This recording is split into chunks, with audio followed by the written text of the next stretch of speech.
We are coming to the end of our study of the book of Galatians today and tomorrow. And as we have neared the end, Paul has been very practical in what he has been saying. We've been looking so far this week at what community looks like, how we need to call each other out and up, restore each other gently, and doing so from an attitude of humility, recognizing our own brokenness and sinfulness. So we continue along that line today.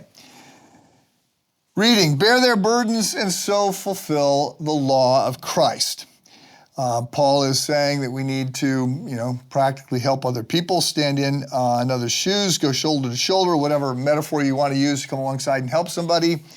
And it's important to note that while he doesn't say that we should take on a burden so big that we can't, possibly lift it, that the suggestion is we're not being told we should take on problems, so many other people's problems that we can't possibly function. But the implication is that this is going to be hard. We're taking on other people's burdens. And Jonathan Edwards, one of the great thinkers of North American continent, he's got a quote about this that's worth noting. He said, "In many cases, we may, by the rules of the gospel, be obliged to give to others what we cannot do without suffering ourselves. We should be willing to suffer with our neighbors and to take part of their burden on ourselves. Otherwise, how is it that the rule of bearing one another's burdens is fulfilled? If we are never obliged to relieve others' burdens except when we can do so casually, without burden to ourselves, then how do we bear our neighbor's burdens when we bear no burden at all?" So again, I want to note there's a line there. I mean, there are boundaries, but I think we're likely frequently not inclined to take on any sort of pain or suffering or hardship and from somebody else, and that would be the wrong approach. Reading, if anyone thinks that they're something when they're not, they deceive themselves. Each one should test their own actions. Then they can take pride in themselves alone without comparing themselves to someone else, for each one should carry their own load. Okay, this is complicated. If Paul were turning in his letters in an English composition class, the professor would use a lot of red ink. There's simpler ways to say this. He's sort of looking back. It's a bridge section. Looking back at what he's been saying, now looking forward to what he's going to say, and then he says it, nevertheless, the one who receives instruction in the word should share all good things with their instructor. So we're going to get some counsel here about not being individualistic, and the expectation is that we're going to grow and learn as disciples, and that we need, we've got a verse that is focusing on caring for those that are caring for us.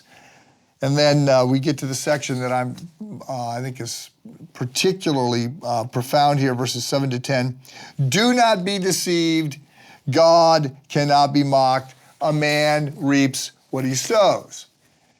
This is a very in-your-face warning here. The system cannot be gamed. God cannot be fooled. He knows everything. We will get what we deserve. Whoever sows to please their flesh, from the flesh will reap destruction. Whoever sows to please the Spirit, from the Spirit will reap eternal reward. So here's the deal. God knows everything, and we are accountable. The bad news is we are going to get a fair trial from an all-knowing judge. We don't want justice. I don't want justice. I want mercy. I want grace. Now, the good news is, like when we come to faith, then that great exchange, we give to God, we give to Jesus our sin, he gives us his righteousness, and we're told if we confess our sins, he is faithful and just to forgive us of our sins and to cleanse us from all unrighteousness. And many people don't really read this carefully.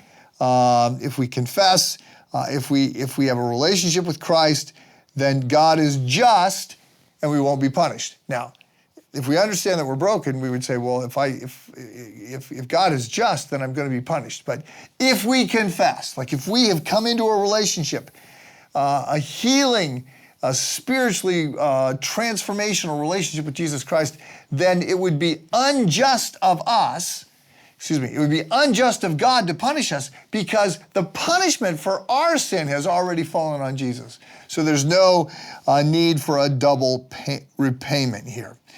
So please understand, eternity in one sense hangs in the balance on our relationship with Christ.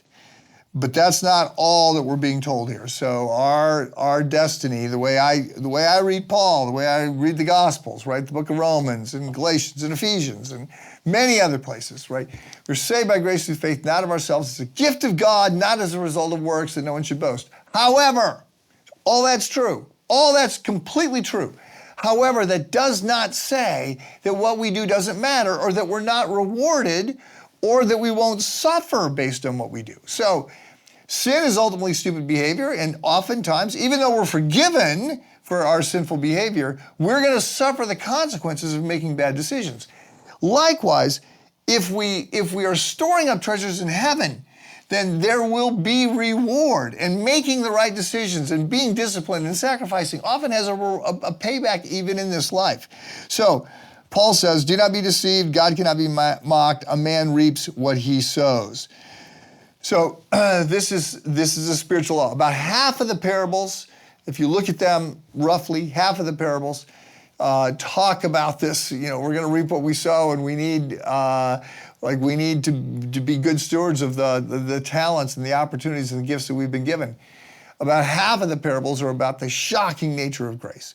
And those things are not mutually exclusive. They fit together well, but it's a little complicated.